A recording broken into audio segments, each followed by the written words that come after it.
Loise nĩakorwo akĩingĩra nenda-inĩ ciake cia ũkinyanĩria na gũkorwo agĩcia ndeto itiganĩte kũrĩ mafans ake. Mũthenya wa ira nĩarambĩte kuga atĩ mũthenya wa ũmũthĩ nĩgũkorwo make a big announcement na arakorwo alert mafans ake atĩ maikare me tuned at 10 am today nĩgũkorwo akiumbũra kana making a big announcement. Na mũthenya wa ũmũthĩ nĩma nĩagĩkorwo akĩingĩra nenda-inĩ ciake cia ũkinyanĩria na gũkorwo akiumbũra ndeto itiganĩte kũgerera a live interaction with her fans on her Facebook page. Na Loise ũndũ wa mbere nĩamba kuga atĩ this year 2023 nĩagũkorwo agĩka maũndũ ngũrani, nĩacoka ũini-inĩ from now nĩakorwo agĩcoka ũini-inĩ, akiuga atĩ nĩma nĩarakĩgeretie kũingĩra politics-inĩ na akĩhotwo, na mũthenya wa ũmũthĩ nĩauga atĩ nĩetĩkĩrĩte kũhotwo. Ti ũndũ warĩ mũhũthũ, akiumbũra nĩauga atĩ ti ũndũ warĩ mũhũthũ harĩke, no nĩaracokire gũkorwo agĩtĩkĩra, na after taking some time off nĩarakorirwo agĩtĩkĩra atĩ nĩma nĩgwathire ũrĩa gwathire.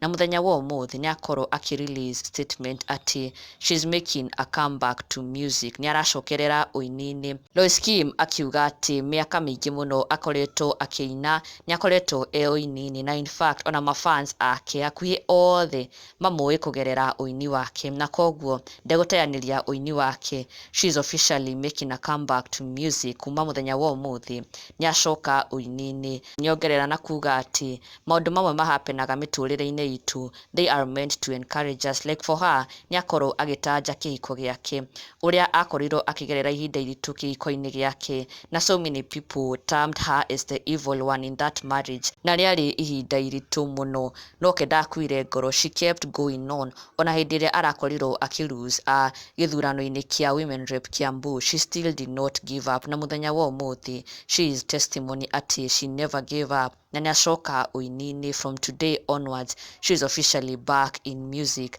na true to that nĩakorwo akĩrekereria rwĩmbo rwerũ. Yes, mũthenya wa ũmũthĩ she has released her new song, her fresh comeback song 2023, akĩrwĩta wamona ũmere. Nĩ rwĩmbo rwerũ rwa Loise now on YouTube, na rĩruo akorwo akiuga atĩ this is her new comeback, na nĩ ũndũ wacoka kwamũkĩrwo wega mũno nĩ mafans ake, aingĩ makĩmumbũrĩra atĩ nĩmararigĩtwo kaĩ athire kũ in terms of music, tondũ nĩaikarĩte kahinda karaya atekũrekereria rwĩmbo, na nĩmakena kuona agĩcoka, na in fact doing a live video engage na mafans ake, akĩmera personally atĩ she is back in music, na nĩmakĩmũcongratulate on her new song, na welcome back with lot of love. Makenete mũno kuona Loise make a comeback into music. Na ndũgakĩriganĩrwo gũsubscribe for the latest and trending Kikuyu celebrity news.